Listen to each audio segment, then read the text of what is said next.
नमस्कार, आपके साथ मैं अनामिका अजय मिश्रा। आप देख रहे हैं प्राइम टाइम डिबेट। जो किसान दिल्ली को घेर कर बैठा था वो किसान अब दिल्ली के अंदर आ गया है।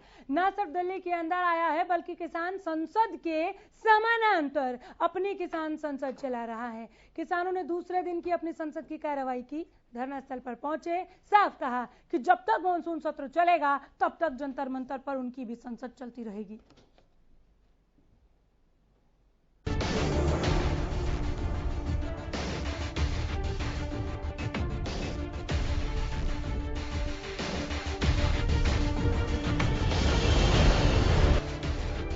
दिल्ली में जो तस्वीर इस वक्त बनी हुई है वो इतिहास में अभी तक किसी ने नहीं देखी होगी। एक तरफ तो संसद का मानसून सत्र चल रहा है, सरकार अपनी संसद चला रही है, तो वहीं दूसरी तरफ किसान भी अपनी संसद चला रहे हैं। फर्क सिर्फ इतना है कि सरकार नए कानून और संशोधन के लिए सत्र चलाती है, लेकिन किसान सरकार के लागू किए गए खेती कानूनों के वापस लेने के लिए संसद चला रहे हैं। किसान संसद का शुक्रवार को दूसरा दिन रहा और अपने तयशुदा कार्यक्रम के अनुसार 200 किसान दूसरे दिन भी जंतर मंतर अपना संसद की कार्रवाई सुचारू ढंग से पूरी करने के लिए पहुंचे और कार्रवाई खत्म होने के बाद धरना स्थल पर लौट गए। किसानों ने साफ कह दिया कि जब तक संसद का मानसून सत्र चलेगा वो भी अपनी संसद चलाते रहेंगे। अन्नदाताओं ने सरकार को साफ चेतावनी देते हुए कहा कि वो 2024 में सरकार को सबक सिखा देंगे। संसद भी तो एक हिस्ट्री रच रहा है ना। हिंदुस्तान की आजादी के बाद दिस इज पहला इंस्टांस है कि जो पार्लियामेंट है उसके बराबर एक किसानों की पार्लियामेंट चले। इन लोगों को पार्लियामेंट मेंबर बने का अधिकार ही कोई नहीं, और पार्लियामेंट के कोई नॉर्म्स हो, कोई डेमोक्रेसी हो तो इनको निकाल लेना चाहिए, सस्पेंड कर देना चाहिए, और किसान तो उनको सस्पेंड कर ही देंगे। 2024 में किसानों को सब सिखा देंगे। बीजेपी को मीनाक्षी लेखी वगैरह ये लोगों से टूट चुके हैं, लोगों के अंदर इनका बहुत विरोध है। बहुत तो वहीं दूसरे दिन पुलिस ने भी जंतर मंतर पर सुरक्षा के भारी इंतजाम किए। दिल्ली पुलिस और अर्धसैनिक बलों की 5-5 कंपनियां तैनात रही। पूरी दिल्ली हाई अलर्ट पर है, पुलिस की पैनी नजर है। हालांकि किसानों ने अपनी तरफ से भी शांत प्रदर्शन की तैयारी की हुई है। दिल्ली की सड़कों पर 26 जनवरी जैसे हालात ना बने, किसान इस बात का भी पूरा ध्यान रख रहे हैं। कृषि कानूनों के खिलाफ विरोध प्रदर्शन कर रहे किसानों का कहना है कि अगर संसद का मानसून सत्र 13 अगस्त को खत्म होगा तो उनकी संसद भी 13 अगस्त तक ही जारी रहेगी। हालांकि दिल्ली के एलजी ने किसानों को 9 अगस्त तक ही किसान संसद की अनुमति दी है। उधर विपक्ष किसानों के मुद्दे को लेकर सरकार को घेरने में लगा है, तो इधर सरकार भी विपक्ष पर आंदोलन में अपनी राजनीति चमकाने का आरोप लगा रही है।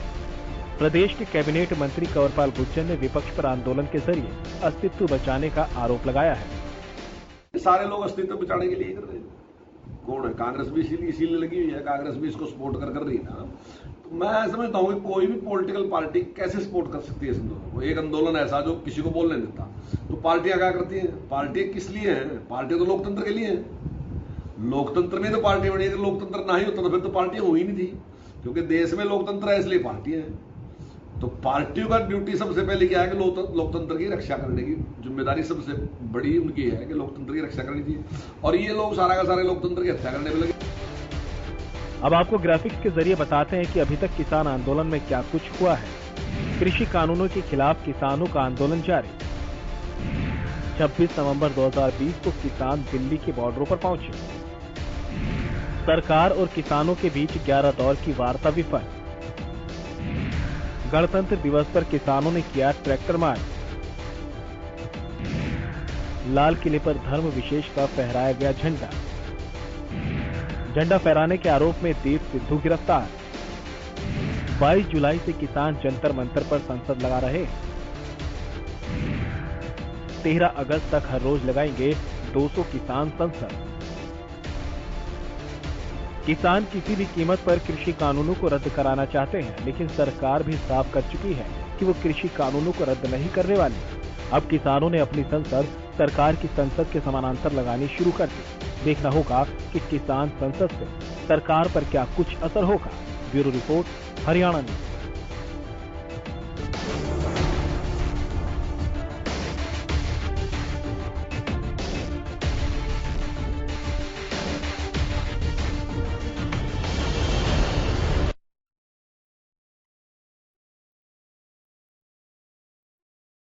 किसान दिल्ली को घेर कर बैठा था वो किसान अब दिल्ली के अंदर आ गया है। तस्वीरें देखिए, न सिर्फ दिल्ली के अंदर पहुंचा संसद के समानांतर किसान संसद लगा दिया, कहा यह हमारी पंचायत है।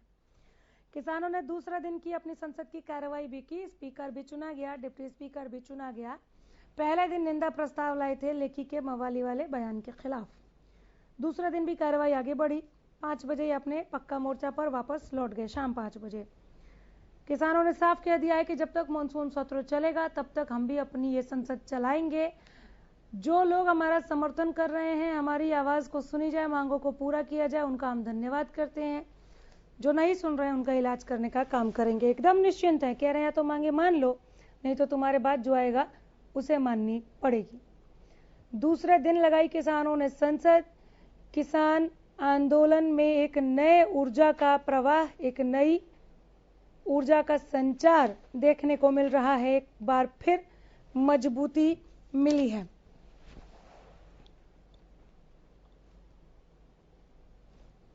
तो किसानों ने सरकार को चेतावनी दी है, 2024 में सबक सिखाएंगे, नहीं तो अच्छा हो कि अभी मान जाएंगे। किसान के इस हाई जोश पर आइए पैनलिस्ट से आपको मिलवाते हैं। हमारे साथ योगेश कौशिक हैं, राजनीतिक विश्लेषक। बहुत स्वागत है कौशिक साहब, आज एक बार फिर से हरियाणा न्यूज के स्टूडियो में। आजाद सिंह पवार हैं, किसान नेता। आजाद साहब, आपका भी मैं बहुत स्वागत करती हूँ। संसद वर्सेस किसान संसद, आजाद सिंह सर, आजाद जी, दूसरे संसद वर्सेस किसान संसद, आपने समानांतर किसान संसद लगाया है ना, वही तो कह रही हूँ मैं। इसमें मुझे लगा आपको समझ नहीं आई कोई बात। दूसरे दिन की कार्रवाई के बाद भी क्या लगता है सरकार सुन लेगी?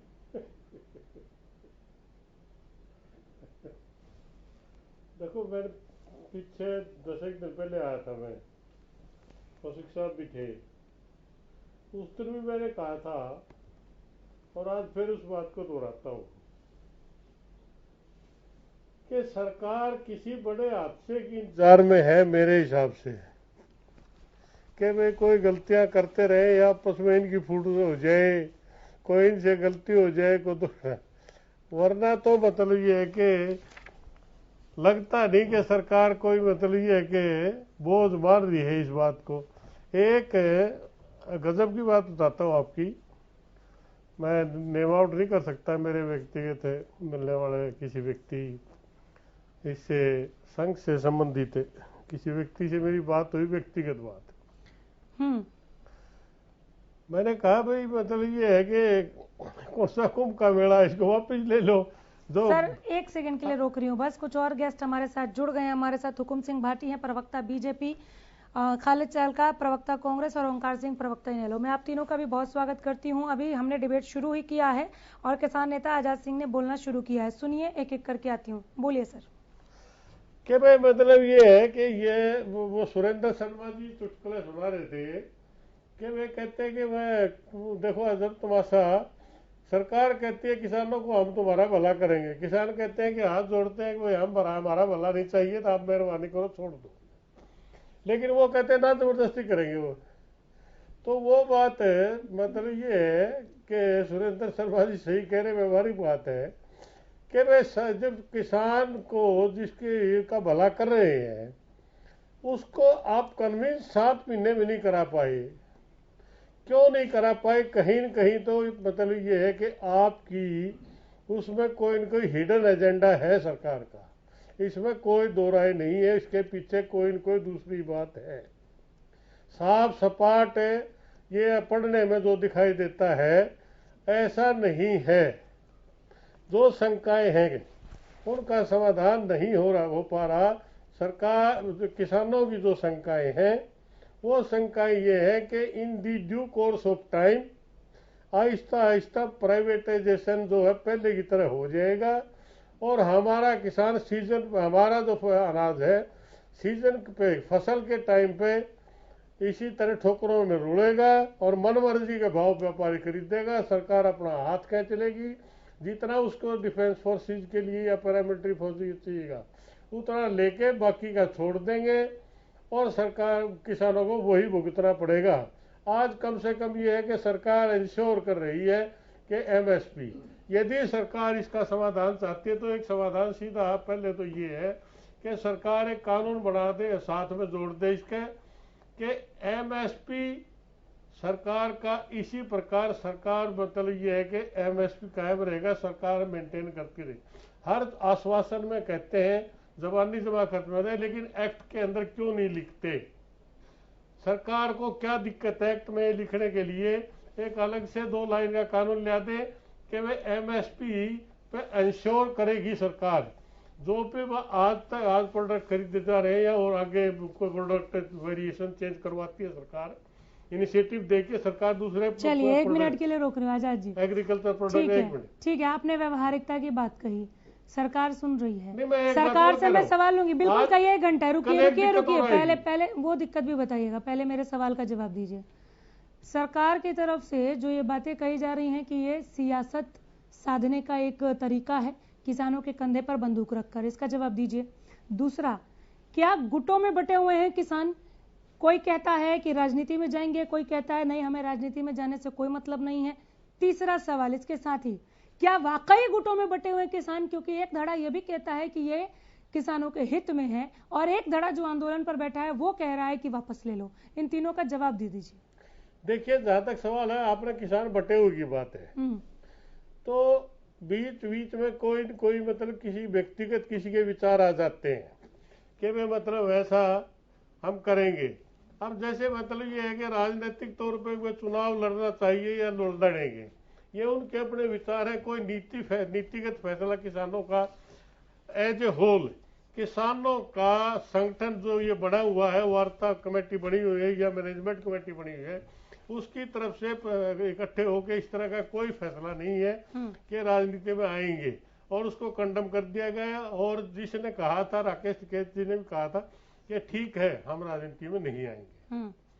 और रही चुटुन्नी जी की बात, उन्होंने भी कह दिया नहीं, वो तो डेली कह रहे हैं कि आएंगे, क्या गलत है? ऐसे तो कोई बात नहीं। हालांकि ये कोई सवाल जवाब का बात है ही नहीं, हर कोई राजनीति में आ सकता है, इसमें कोई पूछने वाली बात नहीं है। लेकिन सरकार इसे आंदोलन से जोड़ दे रही है ना, कि आप आंदोलन इसलिए कर रहे हैं ताकि उभर जाएं आप। सरकार तो मतलब ये है कि कोई न कोई बहाना चाहिए कि इनके अंदर फूट है, विचार है। ये देखो जी, आप बस लड़ रहे हैं। हुकुम भाटी जी, क्या बहाना ढूंढ रही है सरकार? समाधान क्यों नहीं हो पा रहा है आंदोलन का? देखिए, अभी मैं आजाद जी को सुन रहा था। हाँ। आजाद जी ने जो बातें कही, केवल और केवल यूं ही शंका करना, शक जाहिर करना, उससे कोई काम नहीं चलने वाला। जो कानून बना है उस कानून में एकदम ट्रांसपेरेंसी है। अभी उन्होंने कहा कि कोई हिडन एजेंडा है, प्राइवेट हाथों में देने का एजेंडा है। ऐसा कोई इसमें प्रोविजन नहीं है कि ये प्राइवेटाइजेशन करने का कोई हिडन एजेंडा है। दूसरी बात, एक आजाद जी ने अच्छी बात भी कही थी कि एमएसपी जिस तरह चल रही है, सब यही है बिल्कुल, जिस तरह एमएसपी आज है हरियाणा पंजाब में, जिस तरह एमएसपी दी जाती है, क्योंकि कई स्टेटों में तो एमएसपी दी भी नहीं जाती, लेकिन सरकार ये चाहती है कि ये एमएसपी व्यवस्था जैसी है सभी स्टेटों में बराबरी के आधार पर चले। दूसरी बात, ये एमएसपी का जो फंड है, जैसे गेहूं की खरीद है, ये केंद्र सरकार के फंड से होती है। इसलिए सरकार बिल्कुल एमएसपी को जैसे व्यवस्था बनी हुई है उसी व्यवस्था को बनाए रखना चाहती है, लिख के देने को तैयार है। उस प्रोविजन में जुड़ा हुआ है, उसमें लिखा हुआ है कि मंडी व्यवस्था जैसी है वैसे रहेगी। जिस तरह आज मंडी की व्यवस्था है, यानी कि एमएसपी आज है, उसके अलावा भी किसान संगठनों ने कभी भी सकारात्मक तौर पर बातचीत नहीं की। देखिए, हम आप तो कहते हैं ये उचित नहीं है आपकी बात। सुन लीजिए, एमएसपी की लाइन क्यों नहीं जोड़ते? ठीक है आजाद जी, ठीक है, आप नोट कर लीजिए, आप बिल्कुल पूछ सकते हैं सवाल, नोट कर लीजिए, लेकिन बारी आने। सवाल करना कोई दिक्कत नहीं है, बैठे हैं, चर्चा कर रहे हैं। हाँ, बोलिए। देश के लिए चर्चा है, ये पूरे समाज इससे प्रभावित होता है। हम सब लोगों को एक स्वस्थ मन से इसके ऊपर चर्चा करनी चाहिए। वैसे भी हम लोगों को खुद ही किसान परिवारों से है, इससे हर चीज से प्रभावित होते हैं। इसलिए सरकार को कोई हिचक नहीं है एमएसपी लिखने में कि जो व्यवस्था जैसी है वैसी रहेगी। किसान नेता सकारात्मक तौर पर, देखिए 11 दौर की बातें हुई, उसके बाद किसानों ने ठीक से कोई रखा ही नहीं। केवल और केवल काला कानून है, केवल और केवल काला कानून है, कानून इसको हटा दो, निरस्त कर दो। इस तरह तो और बहुत सारे कानून है देश में, उनको भी कल को कोई ग्रुप आ जाएगा, वो कहेगा इनको निरस्त कर दो, फिर देश कैसे चलेगा? इसलिए दूसरी बात, एक बात ये आती है कि किसान ने मांगा नहीं, किसान ने कहा नहीं कि हमें कोई इस तरह का कानून चाहिए। ये बात सत्य नहीं है। बहुत सारे रिप्रेजेंटेशन साल दर साल और टीवी चैनल की बहुत सारी डिबेट इस बात के लिए है कि किसान ने ये मांग की और हमेशा करता रहा है कि किसान को भी उसी तरह आजादी होनी चाहिए जैसे दूसरे लोग अपना रेट तय करते हैं। तो आज किसान अपने रेट पर बेच सकता है, इस कानून में प्रावधान है। इसलिए कहीं भी किसी तरह किसान के ऊपर कुठाराघात नहीं है। ठीक है, और एक सवाल आपसे मैं पूछ लेती हूँ, फिर आगे बढ़ूंगी। सर, बहुत बड़ी पार्टी है बीजेपी, सबसे बड़ी, मैन टू मैन समझा सकते हैं, जैसे इस पैनल को आप समझा रहे हैं। 2 दिन बाद 8 महीने हो जाएंगे किसान आंदोलन को, आप इनको क्यों नहीं समझा पा रहे हैं? देखिए, ऐसा नहीं है कि भारतीय जनता पार्टी की संगठन, भारतीय जनता पार्टी का जो संगठन है पूरी दुनिया का सबसे बड़ा संगठन है और पार्टी ने संगठन के लेवल पर पूरे प्रयास जारी हैं, पूरे चर्चाएं जारी हैं। लेकिन अब मैं फिर वो कहेंगे कि राजनीतिक बातें कर रहे हैं। अगर मन में कोई राजनीतिक एजेंडा लेकर के और कोई आंदोलन करे तो उनको कैसे समझा सकते हैं? कोई बात नहीं। सर मुझे आप अपना प्रयास, सर आप एक सेकेंड रुकिए भाटी साहब। उन्होंने आंदोलन वापस ले ठीक है भाटी साहब, सुनिए, सवाल तो ले लीजिए, सवाल लीजिए। हुकुम भाटी, आप मुझे अपने वो प्रयास समझा दीजिए, क्योंकि वो मुझे नजर नहीं आ रहे 11वें दौर की बैठक के बाद। वो क्या प्रयास हैं जो रंग नहीं ला रही? चुप के बैठक कर रहे हैं। प्रयास सबसे बड़े किसान संगठनों के साथ जो बातचीत है, हमेशा उनको ये न्यौता दिया कि आप आइए स्वस्थ मन से, आप वो प्रोविजन बताइए क्या क्या है। उसके अलावा पार्टी ने देश से लेकर प्रदेश, आपने न्यौता दिया और कहा कि 3 कृषि कानून छोड़कर फिर बात करने आई है।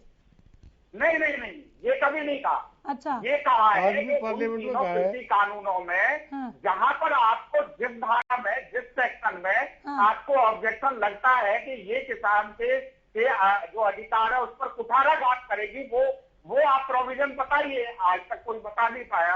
मैं तो आजादी को कहता हूँ, चलिए कोई क्यों नहीं बता पाया जान लेते हैं। किसान को आप कह रहे हैं ये नहीं बता पाए, विपक्ष ने बताया कि नहीं बताया। चलिए भाटी साहब आ जाऊंगी सर, बराबर समय सबको। भाटी साहब सबको बराबर समय मिलना चाहिए। रुक जाइए खालिद चालका जी, भाटी साहब रुक जाइए। खालिद चालका जी, प्रदर्शन करते करते लगता है बहुत वजन गिर गया आपका, दुबले नजर आ रहे हैं।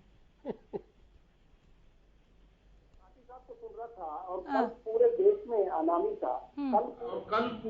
ने अनामी का, कल पूरे देश ने भाजपा की राष्ट्रीय प्रवक्ता को भी सुना, जिसमें उन्होंने कहा कि किसान मवाली है। जितने भी भाजपा के नेता हैं, प्रवक्ता हैं, सबकी एक जैसी भाषा है। कोई उग्रवादी बता देता है, कोई माओवादी बता देता है, कोई खालिस्तानी बता देता है। अब मवाली भी कह दिया। बड़ा अफसोस होता है कि माननीय प्रधानमंत्री की जो उनके सर्वे सर्वा हैं श्री नरेंद्र मोदी जी, उनकी बात सुनने को भाजपा तैयार नहीं है। जिन्होंने खुद ने 10 फरवरी 2021 को संसद में कहा था कि आंदोलन तो बहुत पवित्र है, लेकिन कुछ आंदोलन जीवी हैं। और जब आप 6 महीने बाद किसानों को जंतर मंतर पर आने के न्योता और परमिशन दे देते हैं, तो उसकी रूपरेखा क्या है कि एक किसान के ऊपर आप 5 जवान लगा देते हैं। किसानों को और जवानों को आपस में लड़ाने की, जो देश जय जवान जय किसान के नाम से जाना जाता है, उन दोनों को लड़ाने की कवायद भाजपा कर रही है। और यही चीज हो रही है देश के मीडिया के साथ। देश का मीडिया भी इसलिए चुप है, आपने देखा नहीं कल क्या हुआ दैनिक भास्कर के साथ और भारत टीवी के साथ। इस तरह की चीजें हैं। इस देश के अंदर जो भाजपा और आरएसएस के विचारों से सहमत नहीं होगा, उसको दुर्भावना का शिकार होना पड़ेगा, उसको सरकार का डंडा झेलना पड़ेगा। लेकिन इस देश को बनाने वाला किसान, जिसने इस देश को खड़ा किया है, झेलना पड़ेगा सर सरकार का डंडा। अर्थव्यवस्था में बहुत बड़ी भूमिका निभाता है। आप लोग किस लिए हैं? नहीं, सुनिए तो सही, आप लोग किस लिए हैं? सरकार का डंडा क्यों झेलना पड़ेगा? नहीं, आप भी तो, अरे सुनिए अनामिका जी, आपके साथ क्या हुआ? आप तो कह नहीं सकते ना। जिसका गला घुटा उसने बोला है। दैनिक भास्कर ने बड़ा साफ साफ लिखा है कि मैं सावरकर नहीं हूं, मैं नहीं डरूंगा। दैनिक भास्कर ने लिखा है, आपने शायद पढ़ा होगा। तो ये जिस दिन आपका नंबर आएगा, जिसका नंबर आता रहेगा वो खास खड़ा होता रहेगा। कांग्रेस ने तो बात उठाई है, कांग्रेस ने संसद में भी बोला, श्री राहुल जी ने संसद में बोला, संसद में हम आवाज उठा रहे हैं। जिस दिन से किसान आंदोलन हुआ है, किसान आंदोलन की उसके बाद भी हमारा बेबाकपन चालू रहेगा। किसानों की इस मांग को ताकत हमारे नेता ने दी है जी। उसके बाद भी अनामिका ऐसे ही बेबाकी के साथ बोलेगी सर? नहीं, अच्छा है, हम तो आपको शुभकामनाएं देते हैं। ये देश तो तभी मजबूत हुआ था। हमने इस अमूमन भाजपा कहती है, लोग कहते हैं कि कांग्रेस ने इस देश के अंदर 70 साल शासन किया, लेकिन हमने तो किसी का गला नहीं दबाया। हमने तो कभी मीडिया के लोगों का गला नहीं दबाया। कांग्रेस ने तो कभी ऐसा नहीं किया। ठीक है। इस देश के अंदर लोकतंत्र का मतलब कि सबको अपनी बात रखने का अधिकार, और लोकतंत्र का मतलब ये नहीं होता अनामिका जी कि आप सरकार में है तो आपके विचारों से जो ऐसे मत है उनको आप बोलने नहीं देंगे, उनकी आवाज नहीं सुनेंगे। ठीक है। ये कोई तरीका नहीं है। किसानों की जहां तक बात, खुद देश के प्रधानमंत्री ये कहते हैं कि किसानों का आंदोलन पवित्र है, और भाजपा के नेता, जैसे कल क्या हुआ, भाजपा की राष्ट्रीय प्रवक्ता ने क्या कहा किसानों के लिए, ये सब मवाली हैं। और इसके अलावा अगर इनके आप पिछले 6, 7, 8 महीने के बयान उठाएंगे भाजपा के नेताओं के बयान उठाएंगे तो जो बिल्कुल कहा है। हाँ, तो मेरा कहने का सेंस है कि किसानों का, अगर किसान ये कह रहा है कि हमको ये नहीं चाहिए, तो ये समझ नहीं आ रहा कि आप जबरदस्ती क्यों देना चाह रहे हैं। चलिए आ जाऊंगी सर, दोबारा आ जाऊंगी। क्या कोई छिपा एजेंडा है? इसको सामने तो आने नहीं, इसको सामने तो आने नहीं देंगे वो लोग। आ जाऊंगी सर, ब्रेक क्योंकि कोई एजेंडा तो जरूर चल रहा है। जब आप धक्के से कोई चीज देना चाह रहे हैं तो कोई एजेंडा जरूर है। धक्के से जो चीज देना चाह रहे हैं उसके पीछे एजेंडा नहीं, इस बात की क्या गारंटी है? ये सवाल इनका नोट कर लीजिए आप भाटी साहब। ब्रेक के बाद आऊंगे। ओमकार सिंह जी, क्या करें सर, कैसे समाधान लाएं इस आंदोलन का? अनामिका जी, समाधान तो सीधी सी बात है, नियत और नीति ठीक हो तो समाधान तो 2 मिनट में निकल जाता है। सबसे पहले तो मैं आपके माध्यम से 8वां होने को है किसान आंदोलन के, तकरीबन 500 से ज्यादा किसान शहीद हो चुके हैं। उनको श्रद्धांजलि देता हूँ और किसानों को सल्यूट करता हूँ कि उन्होंने 8 महीने में इतने संयम से काम लिया, कोई ऐसी कार्रवाई नहीं की। सरकार ने बहुत बार उनको उकसाने की कोशिश करी, कभी उद्घाटन के नाम पर, कभी इनके नेता उनके पास गए तो उनके मंच पे कब्जा करने की कोशिश करते हैं। बहुत बार इन्होंने उकसाने की कोशिश करी, लेकिन किसानों ने कोई भी ऐसा कार्य नहीं किया जिससे किसान ने किसी भी तरीके बदनाम हो सके। और मैं आपको बताना चाहता हूँ, मेरे भाई भाटी साहब कह रहे थे कि एमएसपी लागू है, लागू रहेगा। भाई ये तो हमें भी पता लागू है, लेकिन किसान चाहता है आप लिखत में इसका कानून बना दीजिए। किसान आपसे ये नहीं मांग रहा कि आप इस कानून के अनुसार एमएसपी में माल खरीदो। किसान ये कह रहा है कि ये कानून बना दो कि कोई भी व्यक्ति अगर इससे कम पे खरीदेगा तो उसकी सजा का प्रावधान होगा। इसमें क्या गलत है? क्यों नहीं बनाना चाहते ये कानून? और मैं आपको बताना चाहता हूँ, आज इनके नेता किसानों को मवाली बता रहे हैं, कभी आतंकवादी, कभी खालिस्तानी बताते हैं, कभी इनको उग्रवादी बताते हैं। ये 11 दौर की वार्ता उनसे कर चुके हैं और 12वें दौर की वार्ता गृह मंत्री जी भी इंक्लूड थे। क्या ये खालिस्तानियों के साथ बैठे थे, मवालियों के साथ बैठे थे? इनके प्रधानमंत्री कभी क्या कहते हैं, कभी क्या कहते हैं। और मैं आपको बताना चाहता हूँ, ये वही बीजेपी पार्टी है जो वर्ष 2014 से पहले इनके बड़े बड़े नेता आधे नंगे होकर स्वामीनाथन रिपोर्ट लागू होने के लिए प्रयास कर रहे थे। और इन्होंने कहा था कि 2000 सत्ता में आते ही 2100 रुपए कनक का मूल्य दिया जाएगा। आज 2021 आ चुका है, अभी तक 1925 रुपए मूल्य दिया इन्होंने। इनकी कथनी और करनी में बहुत अंतर है। मेरे भाई कह रहे थे जब हम कह रहे हैं तो विश्वास क्यों नहीं करते? विश्वास इन्होंने खुद खो दिया। इन्होंने जुमले दे दे के, झूठी बातें दे दे के, इनकी बात पे कौन विश्वास करेगा? किसान तो नहीं करेगा एटलीस्ट। इन्होंने तो ये भी कहा था जब नोटबंदी करी थी, प्रधानमंत्री जी ने कहा था अगर नोटबंदी के सकारात्मक रिजल्ट ना आए, नोटबंदी से अगर काला धन वापिस ना आया तो 50 दिन के बाद मुझे जिस मर्जी नोटबंदी रहने दीजिए, किसान पर आते हैं। ठीक है सर, दोबारा आ जाऊंगी, दोबारा आ जाऊंगी सर। किसान पर आपने जो सवाल पूछा उसका जवाब भी लेना है। ठीक है कौशिक साहब, सबसे पहले तो 2 चीजें हैं जहां पेच फंस रहा है। एक तो ये मानना पड़ेगा कि ये किसान है। जब तक ये नहीं मानेंगे कि ये किसान है, कोई और नहीं, तब तक किसानों का मुद्दा सुनेंगे कैसे? मैं तो यही नहीं समझ पा रही कि 11 दौर की बातचीत कैसे हो गई जब ये किसान नहीं है तो। दूसरी बात, जो लगातार हम ये देख रहे हैं कि ये कह रहे हैं कि इसमें काला क्या है वो बता दो। क्या सच में आज तक इसमें काला क्या है? उस 11 दौर की बातचीत में भी, विपक्ष की आवाज में भी, सड़क पर बैठे किसानों की आवाज में भी नहीं पहुंचा सरकार तक। देखिए, मैं सबसे पहले तो भाटी जी का धन्यवाद करना चाहता हूं, क्योंकि आज तक मैं कम से कम 20 डिबेट में बैठा हूं। भाटी जी के अलावा जितने भी इनके प्रवक्ता आते हैं वो लोग इनको किसान मानते ही नहीं है। तो मैं उनका शुक्रिया अदा करना चाहता हूं कि इन्होंने ये मान लिया है। ठीक है, और सरकार ने भी मान लिया था, इसीलिए वो वार्ताएं हो रही थी। अब मैं कहता हूं जैसे इनका बार बार 2-3 चीजें कहने की होती हैं कि भाई कुछ लोग कह रहे हैं कुछ नहीं कह रहे हैं, ऐसा है, मतलब डिवीजन का एक प्लान है वो डिवीजन का प्लान तो उस वक्त भी था जब 1942 में भारत छोड़ो आंदोलन चला, तो उसमें विश्व हिंदू परिषद और आरएसएस और मुस्लिम लीग इसका विरोध कर रही थी, अंग्रेजों को कह रही थी आप भारत मत छोड़ो। बट अल्टीमेटली बात किसकी मानी गई जो नेता लोग वहां पे धरने पे बैठे थे, गांधी जी थे उसमें, ठीक है। अब मैं आ जाता हूं आज के उस पे, मैं आज के इस दौर में भी मान के चलता हूं कि कुछ किसान इससे खुश होंगे, मैं मान लेता हूं, और कुछ उससे नाराज होंगे, मैं ये भी मानता हूं। पर आज के दिन ये तो बात इन्होंने मान ली ना, जब मीटिंग्स हुई थी उन मीटिंग्स में एक बात मान ली थी इन्होंने कि जो भी चीजें आप बदलवाना चाहते हो वो बदलवाओ, हम तैयार हैं, लेकिन कानून तो रहेंगे, ये कानून रद्द नहीं होंगे। लेकिन अब इसमें हिडन बात जो मैं बताता हूं आपको क्लियरली, हिडन बात ये है कि आपको वो तो जिस वक्त पहले आपका पार्लियामेंट के अंदर इसका प्रोसेस होता है, वो प्रोसेस फॉलो नहीं किया गया। अगर ये कोर्ट में जाएगा केस तो सरकार हारेगी 99% मेरा यकीन है। उसका रीजन ये है कि गया तो था सुप्रीम कोर्ट, नहीं, वो सुप्रीम कोर्ट ने स्वयं अपना वो लिया है, कोई नहीं गया।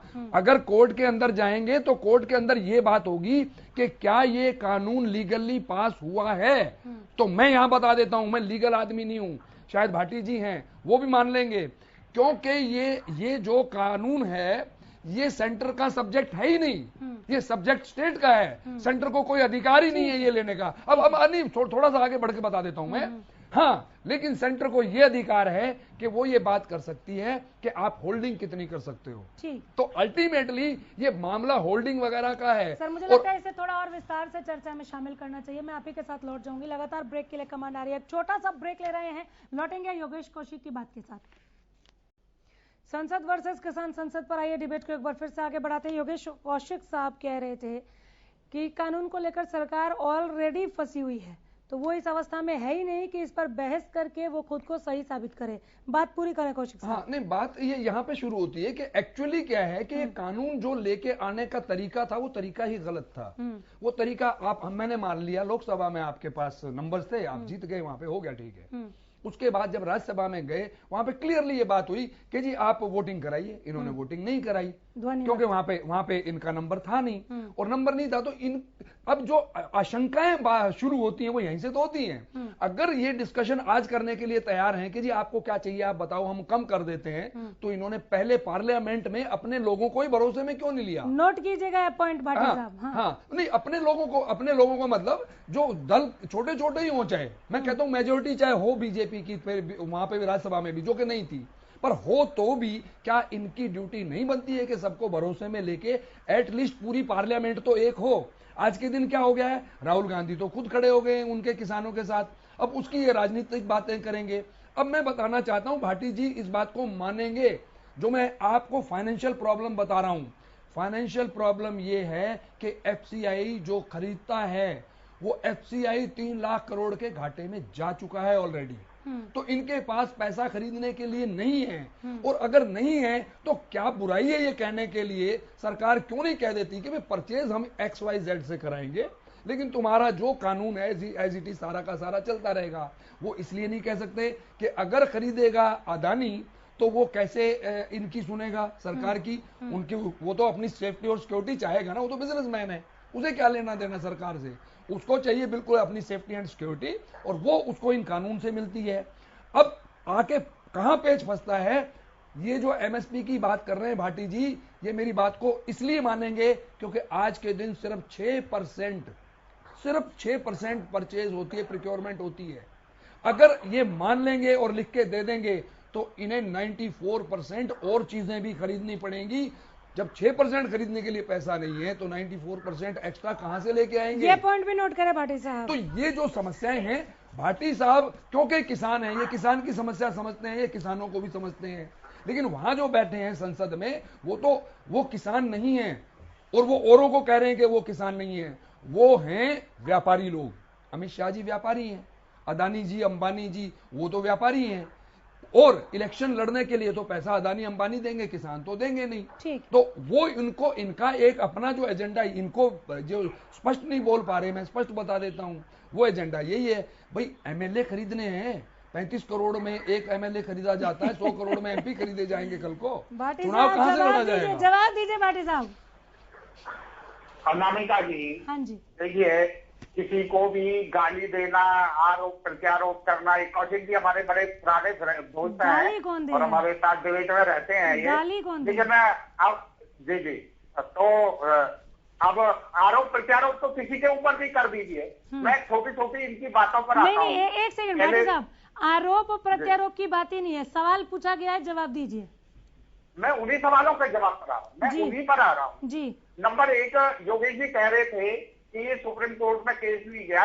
निश्चित तौर पर सुप्रीम कोर्ट में गया, बहुत सारे लोगों ने डाला, बहुत सारे, और उसको कलम किया, और सुप्रीम कोर्ट ने एक कमेटी बनाई, उस कमेटी में से एक सदस्य हट गए, उनकी जगह दूसरे सदस्य उस कमेटी में है, बाकायदा सुप्रीम कोर्ट में आज भी ये विचाराधीन चल रहा है। उसकी एक एक बार मीटिंग सुप्रीम नहीं कोर्ट हुई में, अभी सुनिए योगेश जी, सुन लीजिए, सर अब सुन लीजिए, वेलकम सुन लीजिए। दूसरी बात, एक साथी कह रहे थे कि स्वामीनाथन की रिपोर्ट लागू नहीं की, भारतीय जनता पार्टी की सरकार ने स्वामीनाथन रिपोर्ट के अधिकतम पैरों को लागू कर दिया।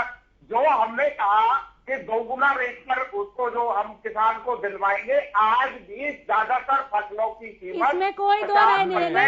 नहीं किया आपने स्वामीनाथन की ज्यादातर सिफारिशों को लागू किया, लेकिन आपकी प्रॉमिस थी टोटल स्वामीनाथन की रिपोर्ट को लागू करने का, ज्यादातर को किया, कोई मना ही नहीं। सुनिए जरा, मैं ये कहता हूँ, आ रही हूँ सर, आ रही हूँ, बोलिए बोलिए। अनामिका जी, मेरी बात को पूरी हो जाने दो। हाँ। बहुत सारे उसके प्रोविजन है, वो कोई एक चीज का नाम नहीं है स्वामीनाथन के रिपोर्ट, उसमें बहुत सारी रिकमेंडेशन है। तेल तक पानी पहुंचाना, हरियाणा ठीक है, हो गया। इस पे नहीं, जो सवाल पूछे गए थे उस पे आइए। एमएसपी देना है, मंडी व्यवस्था है। दूसरी बात, राज्यसभा में कैसे पास कराया कानून, उसका जवाब दीजिए ना। हाँ, मैं उसी पर आ रहा हूँ। हाँ। दूसरी बात, इन्होंने जो एमएसपी की बात की है, अभी जो हमारे साथी आजाद बोल रहे थे, उन्होंने बात सही की है। ये अपने योगेश जी भी उस बात को शायद इधर उधर करना चाहते हैं।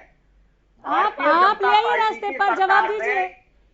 मैं वही दे रहा हूँ। ऐसे कैसे कौशिक साहब इधर उधर कर देंगे, आप अपना काम बताइए। नहीं, जैसे एमएसपी आज है उसी तरह एमएसपी व्यवस्था रहेगी। ये सरकार लिख के देने को भी तैयार है और ये प्रोविजन प्रावधान किए हैं। मतलब 6%, एक सेकंड सर, उन्होंने ना, एक सेकंड नहीं भाटी जी, ऐसे जवाब नहीं होता है। वो कह रहे हैं कि 6% मुश्किल से खरीद पा रहे हो, बाकी के 94% का क्या करोगे? अगर आप, एक सेकंड सर, रुकिए प्लीज रुकिए, बात पूरी सुनिए और फिर जवाब दीजिए। मैं बोलने नहीं दूंगी बीच में किसी को। ओंकार सिंह जी को चुप करा के रखा अभी। सुनिए, 6% और 94% वाला आप ऐसे साथ के साथ जवाब दीजिए ना, कि अगर हम लिख कर देंगे तो हम बाकी के 94% के लिए किस तरह से प्रतिबद्ध होंगे। अगर सोचा है कि लिख कर देंगे तो कैसे? अब सुन लीजिए, बोलिए। गेहूं का दाना हरियाणा सरकार खरीदती है। अब ये कोई कहेगा कि मेरा तो घर पे रह गया, जब उसने पोर्टल पर चढ़वाया नहीं तो सरकार के खाते में कैसे आएगा, आप बताइए। मेरी फसल मेरा ब्यौरा और सरकार के जो ई पोर्टल है उस पर किसान को चढ़वाना होता है। हरियाणा प्रदेश में एक दाना खरीदा। सिंह साहब आपके पास भी आ रहे, काले चाल का 13 फसलों के समर्थन मूल्य पर सरकार खरीदती है। उसके अलावा सरकार ने सबसे ज्यादा, इस बार मैं हरियाणा की बता रहा हूँ, 24 लाख मीट्रिक टन गेहूं हरियाणा ने खरीदा। ठीक है, नहीं ये सब है हमारे पास, ये सब है, लेकर बैठी हूँ सर। 9% इंटरेस्ट।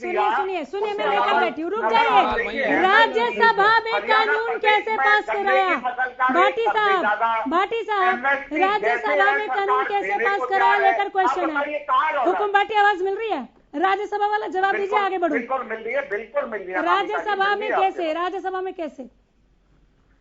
सुनिए जरा, अब मैं आता हूँ लोकसभा राज्यसभा की ये बात कहते हैं। ये सबसे पहले एक विधेयक लाया गया और उससे इसका काम शुरू हुआ। उसके बाद जब ये बिल आया लोकसभा में ध्वनि मत से पास हुआ, राज्यसभा में भी पास हुआ। कैसे? कांग्रेस और नंबर गेम तो आपके पक्ष में नहीं था। अरे तो जो पूछा है वो जवाब दीजिए ना। विपक्ष बहस नहीं करना चाहता, कांग्रेस अरे विपक्ष ने तो कहा था वोटिंग करा लीजिए। भाटी साहब, विपक्ष ने तो कहा था वोटिंग कराइए, आपने ध्वनि मत से पास करा लिया। अनामिका जी, जब कोई बहस नहीं करेगा आप सरकार देखिए, सुनिए, वोटिंग की बात हुई थी, मतलब बेवजह से अगर खाली चाल का, ठीक है भाटी साहब, नहीं, इसको कहते हैं कि झूठ बोलो, इसको कहते हैं कि झूठ बोलो, जोर से बोलो, सीना ठोक के बोलो। मतलब अजीब तरह की स्थिति है कि किस तरह कागजों में लिखे आंकड़ों को भाजपा पेश करने की कोशिश कर रही है। पूरा देश जानता है कि किस तरह से बैकडोर से इस कानून को पास किया गया। विपक्ष के किसी पार्टी से इस कानून को राय मशवरा नहीं किया गया, ना ही किसान संगठनों इसके बारे में बात की गई। अगर सरकार को इतना फायदा देना था भारत के किसानों को, तो सरकार का क्या बिगड़ जाता कि विपक्षी दलों को उसमें शामिल करते और इस देश के किसान संगठनों को इसमें शामिल करते। क्या सरकार की बेइज्जती हो जाती इस बात में? खुद प्राइम मिनिस्टर जब आज के हमारे माननीय प्रधानमंत्री जब कल के मुख्यमंत्री थे गुजरात के, तो ये सब चीजें कि एमएसपी होनी चाहिए, किसान की आय दुगनी होनी चाहिए, और जब प्राइम मिनिस्टर का उन्होंने अपना प्रचार शुरू किया तो उन्होंने कहा कि अब पहली कलम से ये करने वाले हैं। लेकिन पहली कलम से उन्होंने क्या किया कि किसान की आय जहां थी वहीं के वहीं रह गई है, किसान का खर्चा दुगना उन्होंने कर दिया है। ये बड़ा अफसोस होता है इस बात को लेकर। पूरा देश जानता है, पूरा देश का मीडिया जानता है, हर राजनीतिक आदमी जिसमें राजनीतिक समझ है वो जानता है कि भाजपा ने किस तरह से कानूनों को पास कराया है। लेकिन बावजूद उसके भाटी जी कह रहे हैं कि हमने तो कानून राज्यसभा में लेके आए, लोकसभा में लेके आए। भाटी साहब इसको कहते हैं झूठ बोलो, जोर से बोलो, सीना ठोक के बोलो। अगर अगर आपको लगता है अपने फैसले पे इतना कॉन्फिडेंट है, आप फिर से उसमें संसद में चर्चा करा लीजिए। अगर किसान पैरेलल में संसद चला रहा है तो उसकी वजह यही है कि किसान विरोधी कानूनों के फिर से बहस संसद में होनी चाहिए, उनके ऊपर बात होनी चाहिए। और जहां तक सुप्रीम कोर्ट की बात कर रहे हैं, अगर भाटी साहब आपको कुछ पता नहीं है तो इसका क्या कर सकते हैं? अगर आपको कुछ पता नहीं है, सबसे पहले तो अगर आपको कुछ पता नहीं है तो क्या कर सकते हैं इसके बारे में? बात से पूर्णतः सहमत हूँ कि ये विषय जो है स्टेट का विषय है। आज तक सुप्रीम कोर्ट में इसकी लीगैलिटी को चेक नहीं किया गया, उसके पर प्रशिक्षण नहीं लगाया गया। लेकिन इसके लीगल और अनलीगल होने पर प्रश्न लगाया जाएगा तो वास्तव में सुप्रीम कोर्ट किसानों के हक में फैसला देगा। और मैं बताना चाहता हूँ कि ये जो कांग्रेस आज घरियाली आंसू रो रही है, ये मसौदा उसी कांग्रेस का तैयार किया हुआ है। इन तीनों काले कृषि कानूनों का मसौदा कांग्रेस ने तैयार किया था। ओंकार सिंह रुकिए, सिंह साहब रुकिए। आजाद सिंह और ओंकार सिंह दोनों के लिए प्रश्न है। जब पता है, सबको पता है कि ये लीगल नहीं है और अगर हम सुप्रीम कोर्ट में चैलेंज कर देंगे तो किसानों के हक में फैसला आएगा, तो क्यों नहीं सुप्रीम कोर्ट का रुख कर रहे हैं आप लोग? सुप्रीम कोर्ट में जो इन्होंने भाटी साहब आखिरी में होंगे, सुप्रीम कोर्ट में इन्होंने कमेटी जरूर बनवा दी, लेकिन सुप्रीम कोर्ट में इसकी लीगैलिटी चेक के लिए अभी तक कोई नहीं गया, जाना भी चाहिए। नहीं, जो कमेटी बनाई गई उसे तो किसानों ने अस्वीकार कर दिया। वहाँ पर साफ कहा हम नहीं जाएंगे कोर्ट।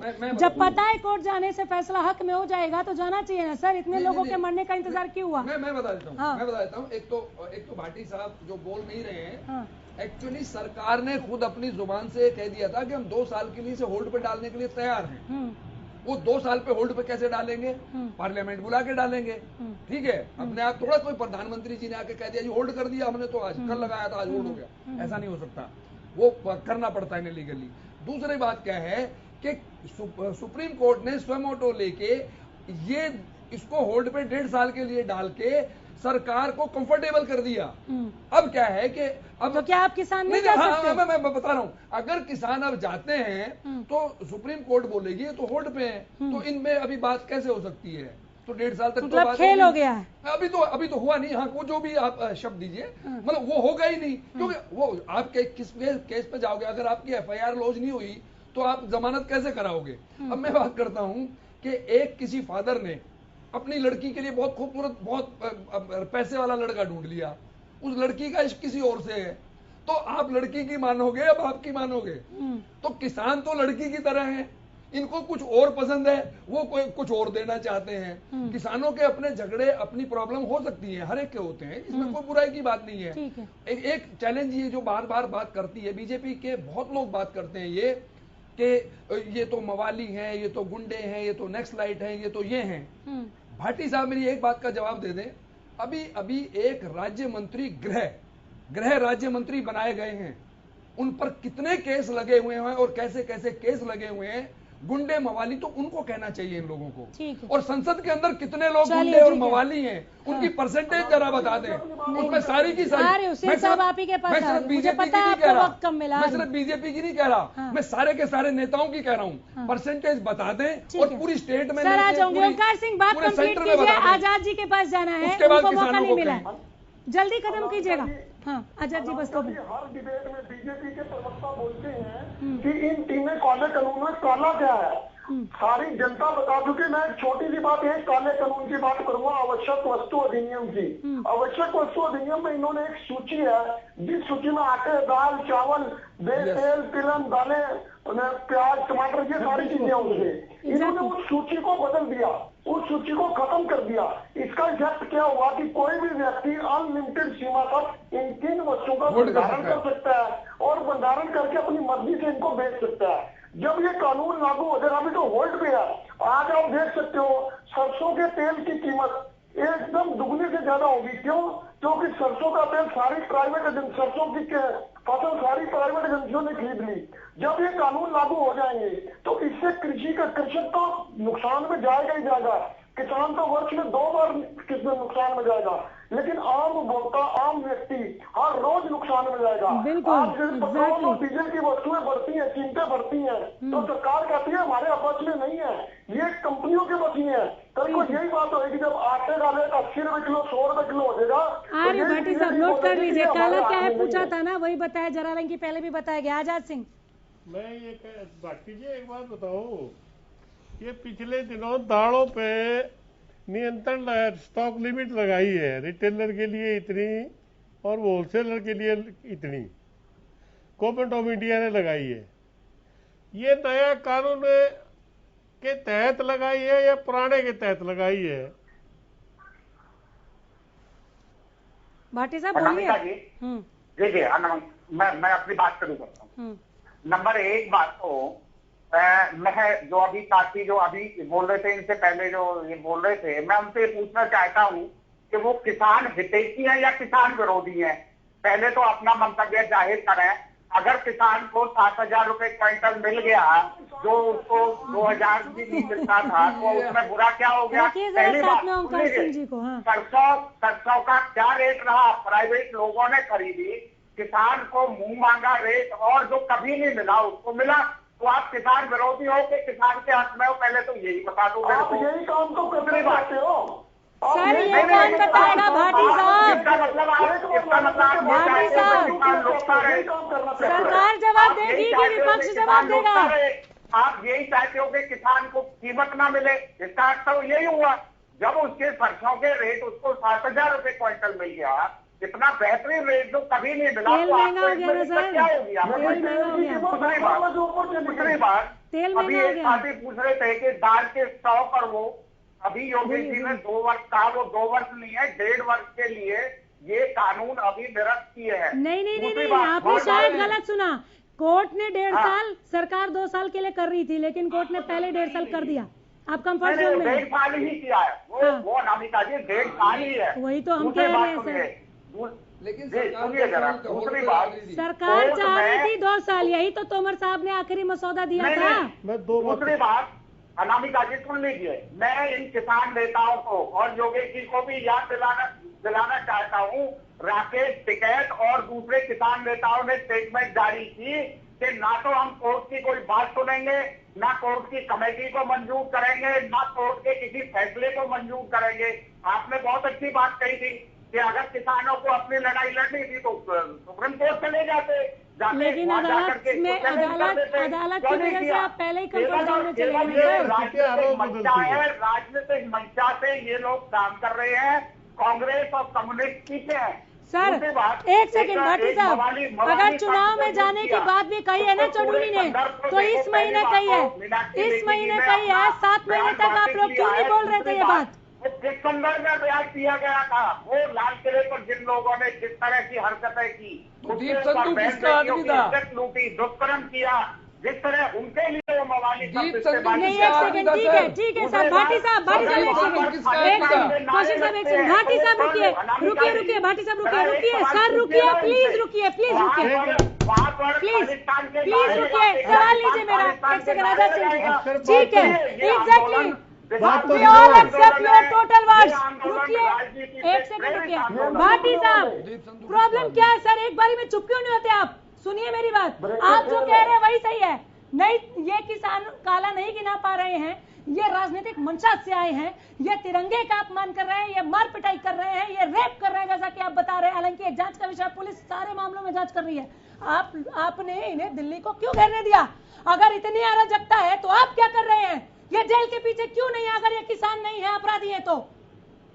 अनामिका जी देखिए, एक अपने संविधान में एक धारा है कि खुली छूट दे दो, बात कहने का अधिकार है, फिर वही बात की दुहाई देते हैं, अधिकार है, कल दीपेंद्र हुड्डा वो किसान ही नहीं है, अधिकार कहाँ से होगा? दुष्परिणाम है, फिर अपना अधिकार भी मांग रहे हैं और ये हरकत कायराना हरकत भी आपका, दीपेंद्र हुड्डा को तो बोलने नहीं दिया सर, प्रताप सिंह बाजवा दीपेंद्र हुड्डा वहाँ खड़े थे, उनको पुलिस ने नहीं बोलने दिया। ठीक है, बारी बारी, Bhati ji please please please please please, Anamika ji 10 second खाली, 10 सेकंड दे दीजिए, 10 सेकंड दे दीजिए आजाद जी। मैं 2-3 बात पूछूं, सिर्फ 2-3 बात सीधी पूछूं, सीधी बता दो। एक तो ये है कि पिछले दिनों दालों पे स्टॉक लिमिट लागू की है केंद्र सरकार ने, होलसेलर के लिए इतनी और इसके लिए रिटेलर के लिए इतनी। नंबर 2, वो किस कानून के तहत है? पुराने कानून के तहत की है, इसी एक्ट के तहत की है या नए के तहत की है? एक तो ये बात। दूसरी बात, आप कह रहे हैं कि एमएसपी देने के लिए तैयार है, सब कह रहे हैं, पार्लियामेंट का सेशन बैठा है, क्यों नहीं 1-2 लाइन का प्रस्ताव पार्लियामेंट में पास कर दिया जाए कि एमएसपी एज इट इज लागू रहेगा, मंडी यूं की वर्क करती रहेंगी, और यदि कोई मंडी से बाहर परचेज करता है, मंडी में परचेज करता है और एमएसपी से नीचे खरीदता है, एमएसपी मंडी से बाहर, तो उसके खिलाफ कानून कार्रवाई। मतलब ये है कि सरकार अपने आप एक्शन लेगी ही लेगी, और वो इसी एक्ट 7-10-55 के तहत कवर होगा। अब क्योंकि इसी एक्ट 7-10-55 आप खत्म कर रहे हैं, इसलिए आपके पास अधिकार नहीं रहेगा, कोई ट्रिब्यूनल के पास जाने का अधिकार देता है। तीसरी बात, आपके साथी थे अकाली, वो छोड़ के क्यों गए? 3 बातें मैंने कही, नोट कर लीजिए इसका जवाब खालिद चहलका के सवाल के साथ। खालिद जी, ये अभी आपने भाटी जी को हम सुन रहे थे, भाटी जी किसानों के लिए जिस तरह से आप सब भाजपा के लोग बोल रहे हैं, बड़ा दुखदाई है। 2013 में जब किसानों का आंदोलन था, यही राकेश टिकैत थे, यही किसान नेता थे, राजनाथ सिंह जी उस आंदोलन में जाते हैं और ये कहते हैं कि मुझे पता नहीं लगा, नहीं तो अन्यथा किसान आंदोलन में आने के लिए नौते की जरूरत नहीं पड़ती। और ये सरकार बहरी हो गई, जिसको जंतर मंतर से सरकार की आवाज सुनाई नहीं देती आवाज। दूसरी बात, जो एमएसपी की जो बात कर रहे हैं, एमएसपी की बात कर रही है, कह रहे हैं कि प्राइवेट लोगों ने खरीदा, किसान का भला हो गया। अच्छी बात है, भला हो गया, लेकिन एक लाइन उसमें लिखने में क्या दिक्कत है कि एमएसपी से कम कोई नहीं खरीदेगा। सिर्फ किसान क्या कह रहा है कि एमएसपी से कम नहीं खरीदेगा कोई, इसका कानून ओंकार सिंह, ज्यादा खरीदने के लिए किसान हो गया सर, हो गया। ओंकार सिंह, 3000 का रेट। अनामिका जी, मैं अपने भाटी साहब की बात पे आना चाहता हूँ। इन्होंने बोला कि अगर 3 काले कानून वापिस ले लेते तो और भी लोग उठ जाएंगे, देश कैसे चलेगा? तो मैं इनको बताना चाहता हूँ, देश तानाशाही से नहीं चलेगा, लोकतांत्रिक तरीके से चलेगा। और इससे बड़ी बात मैं कहना चाहता हूँ, ये कहते बार कहते हैं कि किसान आंदोलन के रास्ते से ये सियासत साधना चाहते हैं कुछ दल। भाई आप उनको मौका क्यों दे रहे हो?